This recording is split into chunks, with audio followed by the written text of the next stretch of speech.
নমস্কাৰ আপোনালোক সকলোকে পুনৰবাৰ স্বাগতম জনাইছো মই মজিদ বন্ধুসকল পলকতে চাওক আজি 9টা গুৰুত্বপূৰ্ণ খবৰ প্ৰথমটো খবৰ ৰাজ্যৰ নিবনুৱাৰ মূৰত মাধমাৰ হিমন্ত চৰকাৰৰ এতিয়াৰ পৰা ৰাজ্যৰ মহাবিদ্যালয় আৰু বিশ্ববিদ্যালয়সমূহত শিক্ষক অধ্যাপক আৰু তৃতীয় চতুৰ্থ বৰ্গৰ চাকৰিৰ বাবে প্ৰয়োজন নাই স্থায়ী বাসিন্দাৰ প্ৰমাণপত্ৰ অৰ্থাৎ এতিয়াৰ পৰা এইসমূহ পদত ৰাজ্যৰ বাহিৰৰ লোকেও কৰিব পাৰিব আবেদন এই বৃহৎ সিদ্ধান্ত হিমন্ত চৰকাৰৰ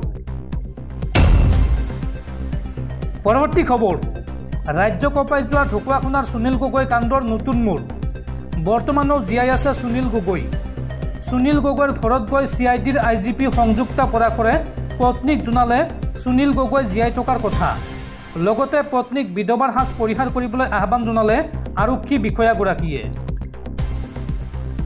ঢকুৱাখানাৰ সুনীল গগৈৰ ঘটনাৰ নতুন মূৰ সুনীল গগৈ জীৱিত বুলি ঘোষণা CIDৰ IGP সংযুক্তা পৰাশৰৰ সুনীল গগৈৰ ঘৰত গৈ পত্নীক জনালে CIDৰ দলটোৱে সুনীল গগৈৰ পত্নীক বিধৱাৰ সাজ পৰিধান কৰিবলৈ আহ্বান CIDৰ সংযুক্তা পৰাশৰৰ আশ্বাসক এতিয়া সহজে মানি ল'ব পৰা নাই সুনীল গগৈৰ পত্নীয়ে সুনীল গগৈ জীৱিত বুলি প্ৰমাণ বিচাৰিছে CIDৰ পৰা তেওঁৰ পত্নীয়ে আৰু প্ৰমাণ পালে সদবাৰ সাজ পিন্ধিব বুলি মন্তব্য কৰিছে সুনীল গগৈৰ পত্নীয়ে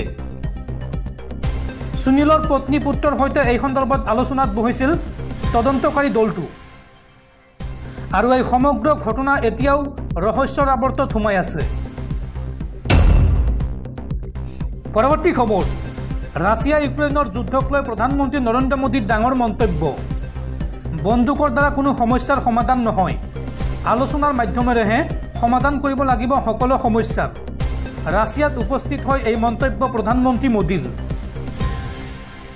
ৰাছিয়া ইউক্ৰেইনৰ যুদ্ধক লৈ প্ৰধানমন্ত্ৰী নৰেন্দ্ৰ মোদীৰ ডাঙৰ মন্তব্য দুদিনীয়া ভ্ৰমণসূচীৰে ৰাছিয়াত আছিল প্ৰধানমন্ত্ৰী মোদী আৰু সেই সময়ত ৰাছিয়াৰ ৰাষ্ট্ৰপতি ভ্লাদিমিৰ পুটিনৰ সৈতে গুৰুত্বপূৰ্ণ বৈঠকত বহিছিল প্ৰধানমন্ত্ৰী মোদী আৰু ইউক্ৰেইনৰ সৈতে যুদ্ধক লৈ প্ৰধানমন্ত্ৰী কৰিছে কেতবোৰ গুৰুত্বপূৰ্ণ মন্তব্য প্ৰধানমন্ত্ৰী মোদীয়ে কৈছে যে বন্দুকৰ দ্বাৰা কোনো সমস্যাৰ সমাধান নহয় আলোচনাৰ মাধ্যমেৰেহে সকলো সমস্যাৰ সমাধান কৰিব লাগিব উল্লেখযোগ্য যে প্ৰায় 5 বছৰৰ মূৰত ৰাছিয়া ভ্ৰমণলৈ গৈছে প্ৰধানমন্ত্ৰী নৰেন্দ্ৰ মোদী আৰু শান্তি প্ৰতিষ্ঠাৰ বাবে ভাৰতে সকলো ধৰণৰ সহযোগিতা আগবঢ়াব ৰাছিয়াক যুদ্ধ সংঘৰ্ষ আতংকবাদ সকলোতে মানৱীয়তাৰ দৃষ্টিভংগী থাকিব লাগে ৰাছিয়াৰ সৈতে সম্পৰ্ক সুদৃঢ় কৰাৰ প্ৰয়াসেৰে এই মন্তব্য কৰিছে প্ৰধানমন্ত্ৰী মোদীয়ে দৰ্শকসকল আৰু বহুতো গুৰুত্বপূৰ্ণ খবৰ আছে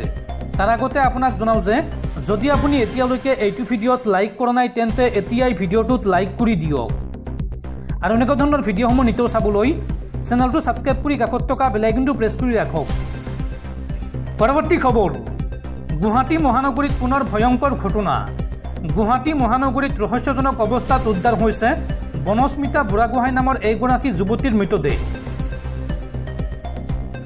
ডিব্ৰুগড়ৰ দুলীয়াজনত ঘৰ এই যুৱতীগৰাকীৰ সৌন্দৰ্য চৰ্চাৰ প্ৰশিক্ষণ গ্ৰহণ কৰি আছিল যুৱতীগৰাকীয়ে ডাউন টাউনৰ এটা ভাড়াঘৰত উদ্ধাৰ হৈছে যুৱতীগৰাকীৰ মৃতদেহ আৰু ঘটনা সন্দৰ্ভত ৰাহুল নামৰ এজন যুৱকৰ বিৰুদ্ধে যুৱতীগৰাকীৰ পিতৃয়ে এজাহাৰ দাখিল কৰিছে ভাৰতীয় ন্যায় সংহিতাৰ ধাৰা 306 নম্বৰত গোচৰ ৰুজু কৰিছে দিছপুৰ থানাই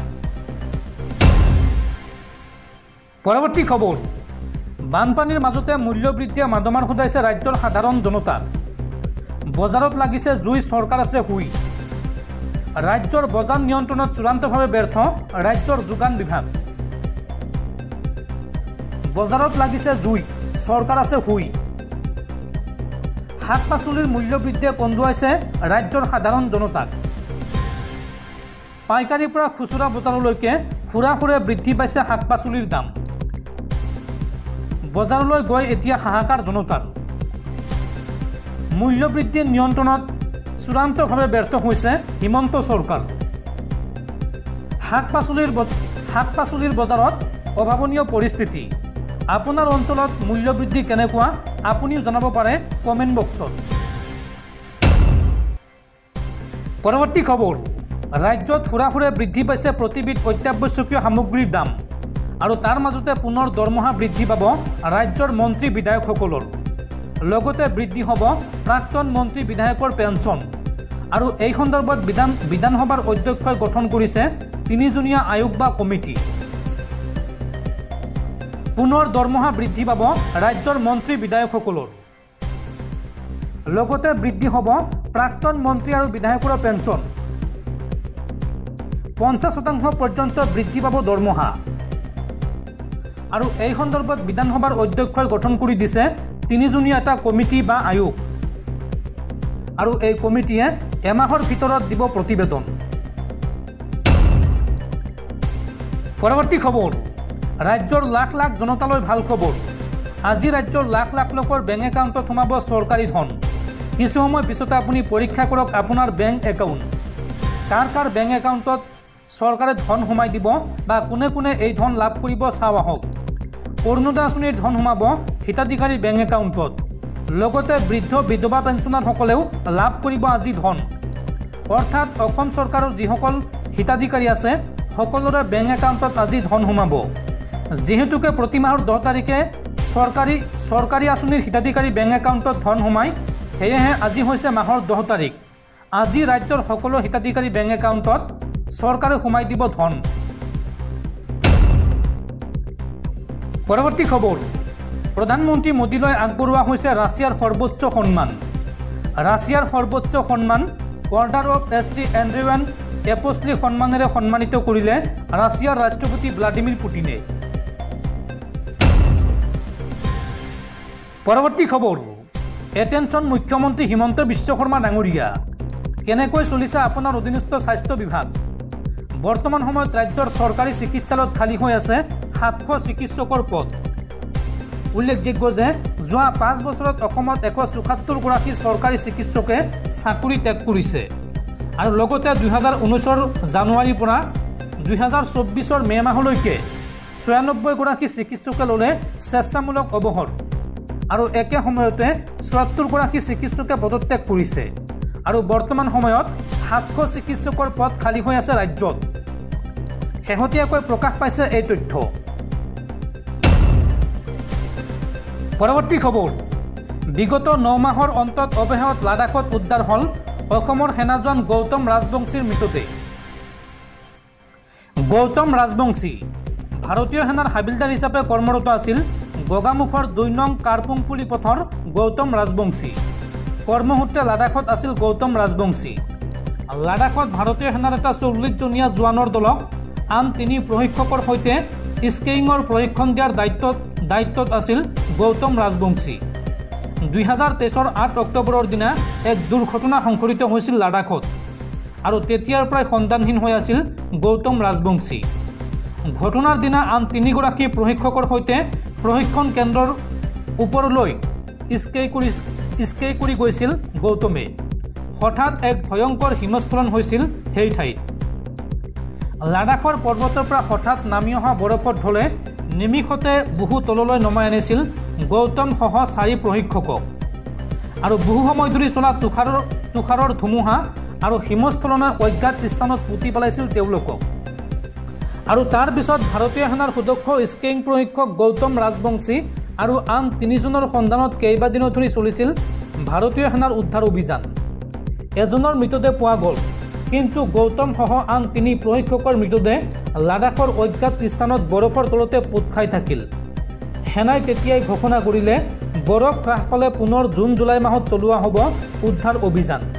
আৰু সেই অনুসৰি চলোৱা ভাৰতীয় সেনাৰ অভিযানত সোমবাৰে উদ্ধাৰ হয় হাবিলদাৰ গৌতম ৰাজবংশীৰ মৃতদেহটো। মৰণোত্তৰ পৰীক্ষাৰ অন্তত মঙলবাৰে কাৰ্গিললৈ প্ৰেৰণ কৰা হৈছে মৃতদেহটো। আৰু বুধবাৰৰ ভিতৰত গৌতম ৰাজবংশীৰ মৃতদেহ গগামুখৰ ঘৰত উপস্থিত হোৱাৰ কথা। ভাৰতীয় সেনাৰ তৰফৰ পৰা পোৱা এই খবৰৰ পিছতেই শোকস্তব্ধ হৈ পৰিছে পৰিয়ালটো। পৰৱৰ্তী খবৰ, বিশ্ব জয় কৰাৰ পিছত এইবাৰ বিপদত পৰিছে বিৰাট কোহলি।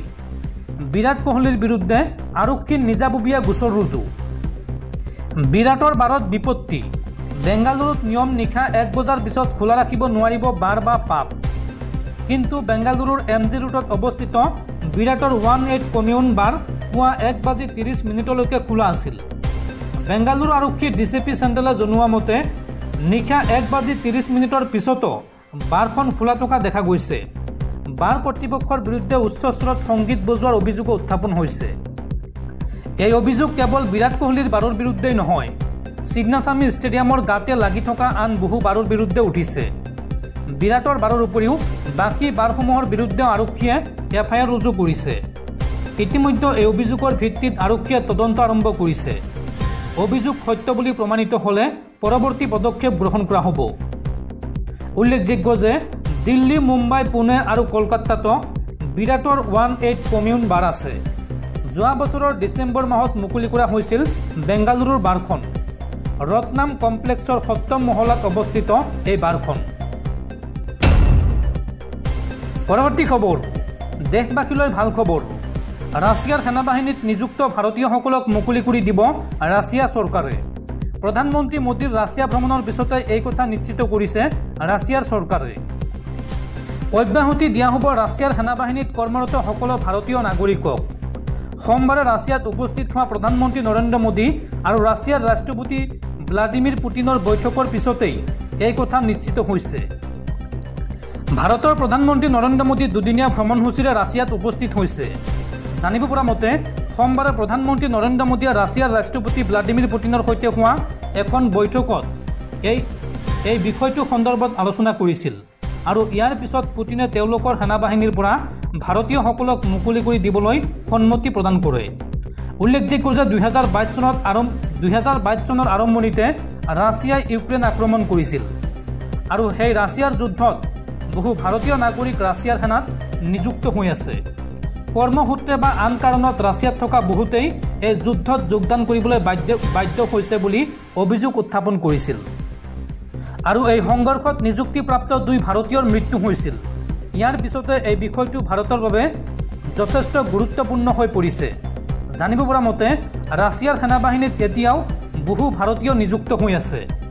ৰাছিয়াৰ ৰাষ্ট্ৰপতি ভ্লাদিমিৰ পুটিনে তেওঁলোক সকলোকে মুকলি দিয়াৰ সিদ্ধান্ত লৈছে। এই কথা জনাইছে ৰাছিয়াৰ চৰকাৰে।